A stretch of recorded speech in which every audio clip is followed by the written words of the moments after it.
Hello everyone, it's Dawn here from Dawn's Inspirations. Just wanted to share a quick top tip with you.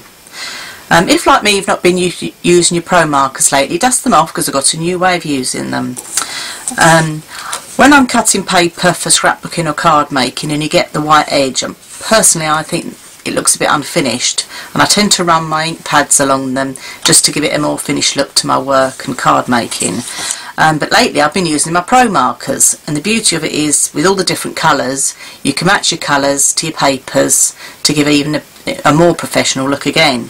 So I just want to show you quickly how to use it. You need the chisel end of your Promarkers for this job, and literally takes a little bit of practice but it's quite quick to do. Use some scraps of paper to start with, but literally just run your pen along the edge of your paper, and then what that does, that just finishes off your work and gets rid of that horrible white edge. Now that's quite a thin line I've done there, just because that's something I'd probably stick down onto a scrapbook page and use, so I wouldn't want a thick line on there. I'll just show you again on this craft piece with some black, and then I'll show you another way of getting a more matte and layered look. So chisel end again, just run it along your work to finish off the edges of your paper.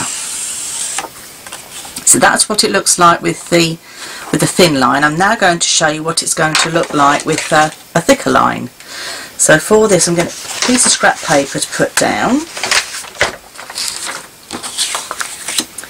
and I'm going to use a ruler for this. Now I've turned my ruler over because I've got a lip on my ruler, but yours may well not have. I'm just eyeballing this, but if you feel you don't want to eyeball it you can measure it. But with the chisel end again, all I'm going to do is to run the pen all the way along. I'm not going to hold it on there too long. Some papers are more porous and will bleed, and that's why it's best with the strip you have at the bottom of the paper that you cut off and throw away. If you sample it on that you'll see if the paper's likely to bleed or not. But if you do it as a quick movement, you'll find there's not a problem at all. So now I've used the chisel end and done a thicker line. Just move these bits out of the way so you can see. And now if we look at the paper, it's got more of a matted and layered look to it. So it gives a totally different look to having the thin line. But a great way of using your Promarkers. And there again you can match your colours up to your projects. So dust your Promarkers off and start using your Promarkers again. That's my top tip. Bye bye.